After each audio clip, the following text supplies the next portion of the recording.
欢迎收看《无家可归》，我们出外景啦！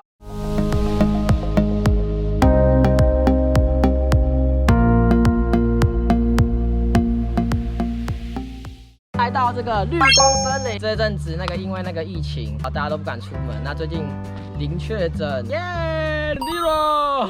首先这边有一个幸福的钟声，标准的完美打卡景点。但是我们无家可归，我们肯定就是要一个无家可归的感觉。我们要装出一个可怜感。OK， 我们直接蹲着，我们直接看钟。一个人在这边是能干嘛？我们再往下一个地方看看还有什么。那请问一下，是直接投钱就可以拿这个吗？投10块钱你就可以拿那个。好，等一下哦，哈，走。我们现在拿这个来喂它看看。它直接开吃啊！不行啊，不是吃到饱啊！没有啦，羊摸起来很舒服哎，这很像那种家里冬天厚枕头的厚棉被的那种毛的感觉。仔细看这个，其实它这个好像就是各种草，然后把它压在一起。它上面有介绍说这个是什么饲料界的牛排，羊吃牛排啦，像话吗？哎，它闻起来是那种，其实是那种像烟草味，不然我来吃吃看好了。烟草的感觉。我觉得不行，我要吐药。各位啊，没事，不要吃这种东西。它这就是一坨草，好不好？不好吃，真的完全不能吃，你不会想吃。它是一个蛮新奇的体验，我第一次是那样子给羊舔。其实这个假日突然蛮多人来的，可能是因为现在疫情稍微过了，大家都出来玩了，有时候就是要在大自然充电一下。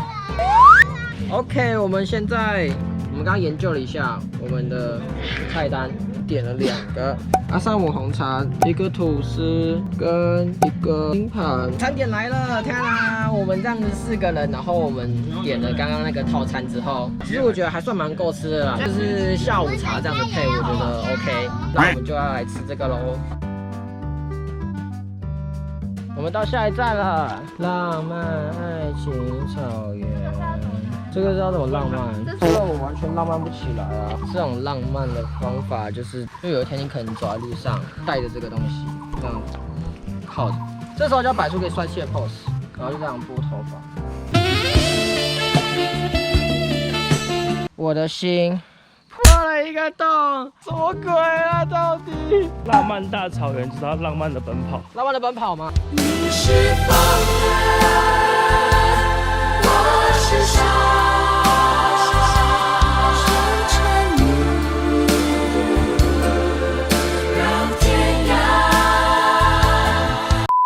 看我，他肯定是听到我口袋里面的这个声音了，因为高哎、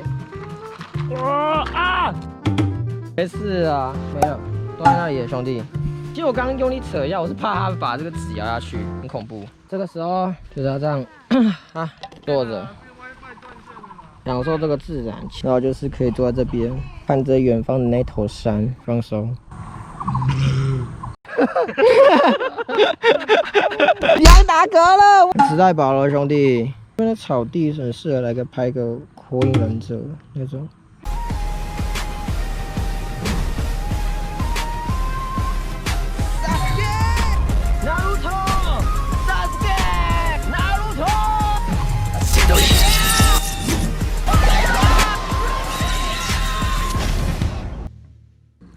好，大概火影忍者就是大概那个画面。剩下的剧情自己去看，好不好？不爆雷了，应该是蛮有那个画面的即视感了。好啦，我们现在时间也差不多了，要准备回去了。是一个轻松悠闲的午后，享受一下这个安静的树林的声音。就是很多人都会问说，喜欢山还是喜欢海这样子。我觉得其实这两个是一个会带给我不一样的感受啦。山里面主要就是想享受那个虫鸣鸟叫的这个声音，然后还有山里面的空气，自然的空气。小时候在南部长大的，南部空气一定是比都市还要好。有时候可能在这种大自然环境，就会想起小时候的回忆，喜欢那种清新自然的味道。有机会的话，大家也可以来这边走走看看。这边的环境也还不错啦，它都有在整理这样子。我们是从桃园市区出发的，然后到这边的话，大概花了1个小时。如果有时间的话，那你找一个下午，然后慢慢骑过来，然后来这边吃个下午茶，然后稍微散步一下，这感觉真的很好。好，以上就是今天的绿光森林半日游。如果喜欢这部影片的话，记得按赞、订阅、分享，拜拜。包冰的，包冰了，包冰，帮你包夜啊！哎，真的很像，哎，真的很像哎，等一下，五千哦，这很难绑哎。